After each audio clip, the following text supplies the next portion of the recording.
Ethan and Lily met in college, two dreamers chasing different skies. He studied business, always talking about money and ambition. She studied medicine, always talking about people and healing. For 3 years they were inseparable.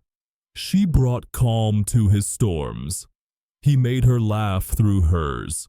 But when graduation came, Ethan was offered a job abroad. Big money, big promise, and little room for love.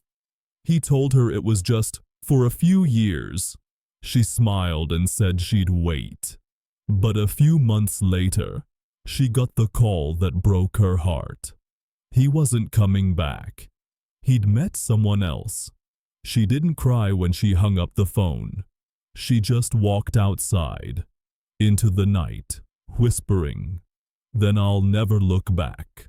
15 years passed. Ethan became what he always wanted: successful, respected, admired. But when the applause faded, there was only silence. No wife, no children, no peace. One rainy evening while driving home from a meeting, he lost control of his car.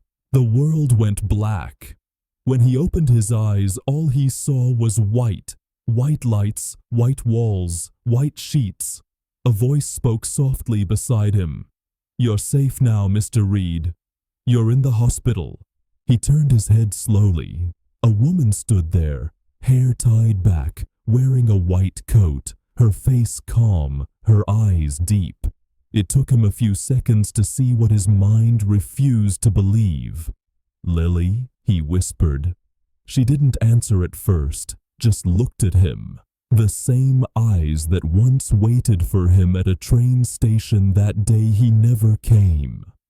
"Hello, Ethan," she said finally. "You've been through a lot." For days, she visited him during rounds. Professional, distant, yet gentle. He wanted to apologize, but his throat closed every time he tried. One night, he couldn't hold it anymore. "I never stopped thinking about you," he said softly. She smiled sadly.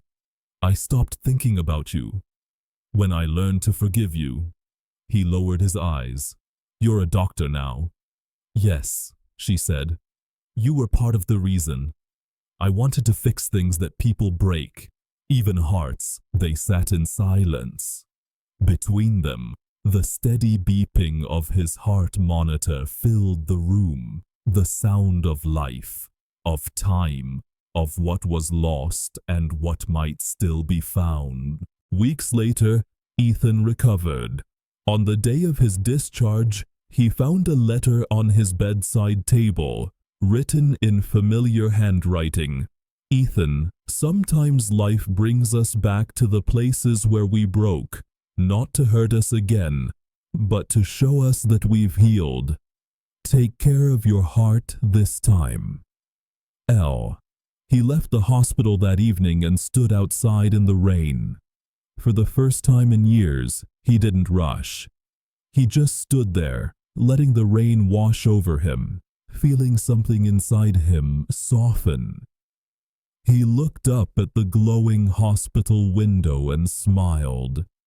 "You did fix me, Lily," he whispered. "Just not the way I expected." Days turned into weeks, and yet Ethan couldn't bring himself to throw away her letter. It sat on his desk beside the city lights that once made him feel powerful. Now they only reminded him of everything he'd lost in chasing them. Every night he'd unfold the paper, read her handwriting, and trace the small smudge where a drop of rain, or maybe a tear, had blurred the ink. He thought of calling her, writing back, showing up at the hospital, but every time, fear stopped him. He didn't deserve another chance, he told himself. But life, in its quiet irony, had other plans. One morning, he received a call from a charity organization asking if he'd consider sponsoring a free medical camp in a small rural town. It wasn't the kind of project that made headlines or profits, But something inside him whispered, "Say yes." He did. When he arrived 2 weeks later, surrounded by tired villagers, smiling children, and volunteers in white coats, he saw her again.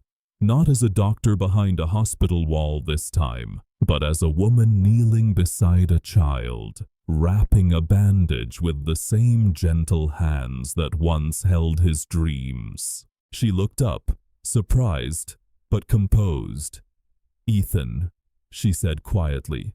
"Lily," he breathed, as though saying her name might make the world slow down again. For a moment neither spoke. The wind carried the sound of laughter from the nearby tents, the soft rhythm of a life lived with purpose. Finally, she stood and looked him in the eye. "So," she said with a faint smile, "you found your way back again." He nodded. "No. I think this time I found my way home." Over the next few days they worked side by side. She checked patients, he helped organize supplies and carry boxes, clumsy but eager. Every time their hands brushed, something unspoken passed between them. Not the fire of youth, but the warmth of understanding. One evening, when the sun dipped behind the hills and painted the sky in amber and gold, they sat together outside the camp. Children ran around them, laughter echoing through the air.